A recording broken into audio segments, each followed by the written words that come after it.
बिस्मिल्लाहिर्रहमानिर्रहीम।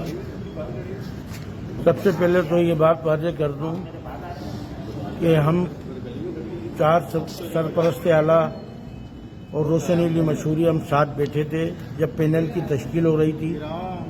तो उस पैनल की तश्कील के अंदर रोशन अली मशहूरी साहब ने फरीदाबाद से रफ़ीक कुरैशी को नामजद किया और उस पर कोई एतराज़ नहीं हुआ, सब ने साइन किए।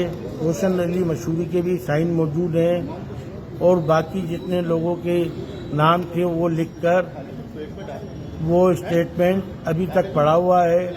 और ये जो अभी खालिद रसूल भाई के खिलाफ जो मुहिम चलाई है ये मनगढ़ंत और बेबुनियाद है। ये खालिद रसूल भाई जनरल सेक्रेटरी की वजह से ये अपना ग्रुप बना रहे हैं, तो ये बिल्कुल गलत बात है। मैं हल्फिया इकरार करता हूँ ये रोशन अली मशहूरी झूठा शख्स है और ये किसी का भी नहीं है, जो अपने बाप भाइयों का नहीं है, किसी का भी नहीं है। खुदा हाफिज़।